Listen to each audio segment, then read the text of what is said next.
OpenAI a dépensé 100 millions de dollars, non pas pour un nouveau modèle, mais pour racheter une startup de 4 personnes. Dans le même temps, il lance un espace dédié à la santé au sein de ChatGPT, ChatGPT Health, séparé des conversations classiques et conçu pour accueillir des informations médicales sensibles. L'enjeu n'est pas une nouvelle fonctionnalité, mais l'accès et la structuration des données médicales. L'IA ne se limite plus à produire du texte. Elle commence à s'installer là où se joue quelque chose de beaucoup plus intime, notre rapport à la santé. Ce glissement est discret, mais il annonce un futur très proche dans lequel l'IA ne sera plus qu'un outil ponctuel, mais un passage normalisé, presque banal, dans des domaines sensibles de la vie quotidienne. Et une question se pose alors, que signifie confier l'accès à sa santé à une interface algorithmique ? Bienvenue sur le réseau IA.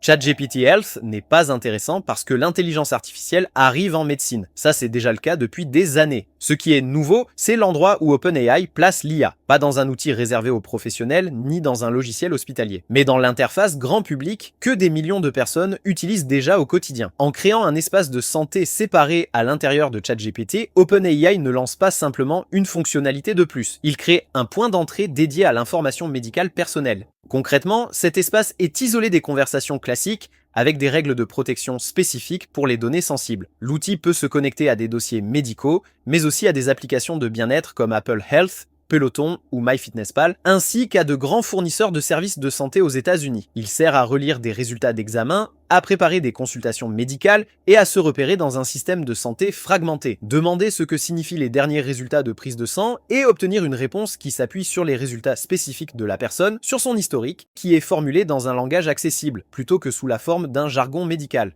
L'outil ne pose pas de diagnostic et ne prétend pas non plus remplacer un médecin. Il se positionne davantage comme un assistant contextuel capable de reformuler des informations médicales complexes en langage compréhensible. Ce qui est nouveau, ce n'est pas l'IA médicale, c'est l'unification de l'expérience de santé. Aujourd'hui, la santé est déjà largement numérisée, mais elle reste éclatée. Un portail pour les analyses, un autre pour l'hôpital, des applications différentes pour le sommeil, l'activité ou l'alimentation, et des dossiers qui ne communiquent pas entre eux. Dans ce système fragmenté, c'est l'individu qui fait le lien. Il doit garder en tête ses examens, ses rendez-vous, ses traitements, et recomposer lui-même son propre parcours de soins. C'est précisément à cet endroit que ChatGPT Health cherche à intervenir. Pas comme un outil médical de plus, mais comme une couche de continuité entre ces fragments. Et l'acquisition de Torch prend tout son sens. On parle d'une startup minuscule, mais développée avec l'implication de plus de 260 médecins issus de 60 pays. L'enjeu n'était pas de rendre l'IA plus impressionnante, mais de définir des cadres d'évaluation adaptés à la santé. Le système a été testé à grande échelle pour vérifier une chose simple: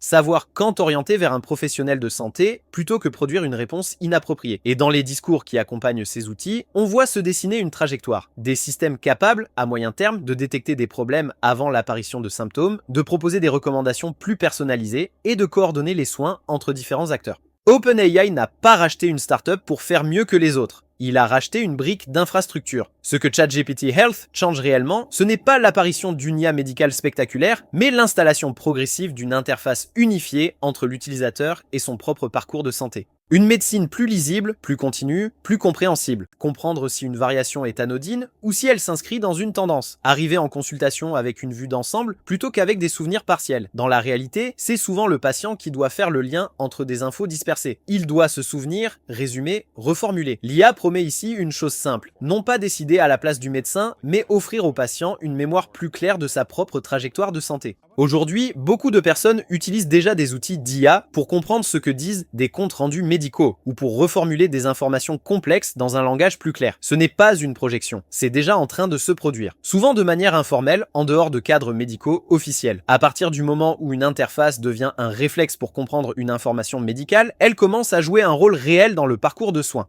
Avec la santé, on ne parle plus de données neutres, on parle de données qui peuvent modifier des décisions, des comportements et même des trajectoires de vie. Quand OpenAI lance une interface comme Health, l'entreprise ne met pas seulement sur le marché un nouvel outil. Elle demande aux individus de lui confier une catégorie de données parmi les plus sensibles qui existent, leurs données de santé. Pour rendre ce type d'usage acceptable, OpenAI promet quelques garanties. Les données de santé sont chiffrées et isolées dans un espace dédié. Elles sont stockées séparément du reste des chats, ne peuvent pas être utilisées pour entraîner les modèles d'IA. Et l'utilisateur a toujours la possibilité de déconnecter ou supprimer ces données à tout moment. Sur le papier, ces clauses de confidentialité sont indispensables. Elles posent une ligne claire. Les données de santé ne sont pas un carburant pour améliorer les modèles et ne doivent pas être réutilisées hors du cadre du service rendu à l'utilisateur. Mais le point critique n'est pas seulement juridique. Il est aussi aussi structurelle, parce qu'il ne s'agit pas seulement de stocker des données, il s'agit de les interpréter, de les reformuler, de les hiérarchiser. Et cette médiation influence la manière dont une personne perçoit son propre état de santé. La protection des données ne se limite donc pas à empêcher une fuite. Elle concerne aussi la manière dont une interface privée façonne le sens que prennent des informations intimes.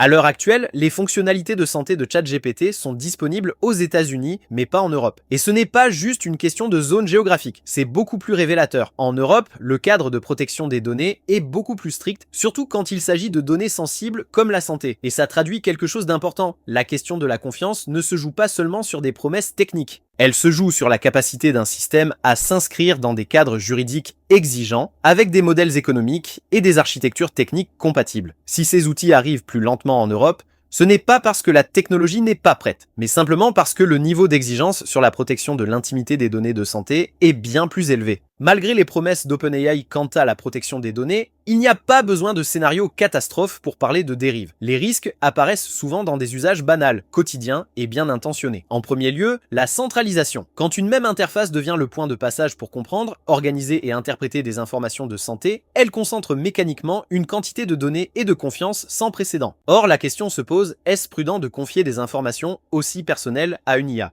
Deuxième glissement, la dépendance fonctionnelle. Plus une interface devient pratique, plus il devient coûteux en termes d'efforts de s'en passer. Préparer un rendez-vous, relire des résultats, faire le lien entre plusieurs épisodes médicaux. Si ces gestes passent toujours par le même intermédiaire, l'autonomie de l'individu se réduit, même sans y avoir été contraint. Troisième glissement, la normalisation silencieuse. Une interface n'impose rien, mais elle met en avant certaines informations, en relègue d'autres à l'arrière-plan, choisit un ordre de présentation, un cadrage, un vocabulaire. À force, elle contribue à définir ce qui apparaît comme normal, préoccupant ou négligeable. Ces dérives ne relèvent pas d'un complot. Elles viennent surtout du fait qu'on en vient à passer par la même interface pour comprendre ce qui concerne sa santé. Dans les systèmes numériques, celui qui contrôle l'interface contrôle souvent l'accès, pas parce qu'il décide à la place des autres, mais parce qu'il devient le point de passage par défaut. On l'a déjà vu dans d'autres domaines, les moteurs de recherche structurent l'accès à l'information, les plateformes sociales structurent l'accès à la visibilité, et les systèmes d'exploitation structurent l'accès aux applications. Avec la santé, la question se déplace vers un terrain beaucoup plus sensible, qui devient l'interface par laquelle un individu consulte,